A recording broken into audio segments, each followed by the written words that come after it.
एक सेठ ने संत से पूछा कि लोग लड़ाई झगड़ा क्यों करते हैं। संत ने कहा कि मैं यहाँ भिक्षा लेने आया हूँ, तुम्हारे ऐसे सवालों के जवाब देने नहीं आया। क्रोध की वजह से काम बिगड़ जाते हैं, रिश्ते तनाव बढ़ सकता है, इसलिए क्रोध से बचना चाहिए। इस संबंध में एक लोक कथा प्रचलित है। कथा के अनुसार पुराने समय में एक संत के पास संत भिक्षा मांगने पहुंचे। सेठ भी धार्मिक स्वभाव का था, उसने एक कटोरी चावल का दान का संत को कर दिया। सेठ ने संत से कहा कि गुरुजी, मैं आपसे एक प्रश्न पूछना चाहता हूँ। संत ने कहा कि ठीक है, पूछो, क्या पूछना चाहते हो। सेठ ने पूछा कि गुरुजी, मैं ये जानना चाहता हूँ कि लोग लड़ाई झगड़ा क्यों करते हैं।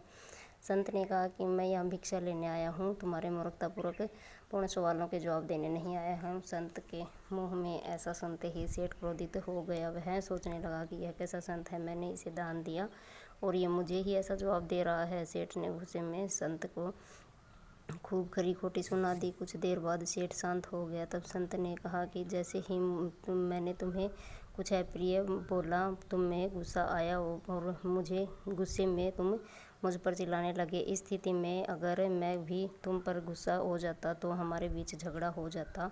संत ने सेठ को समझाया कि क्रोध ही हर झगड़े की जड़ है। अगर हम क्रोध नहीं करेंगे तो कभी वाद विवाद होगा ही नहीं। गुस्से में काम को सुधरते नहीं हैं और ज़्यादा बिगड़ जाते हैं, इसलिए क्रोध को काबू करने की कोशिश करनी चाहिए, तभी जीवन में सुख शांति बनी रहती है। हमारा धैर्य बनाए रखना चाहिए।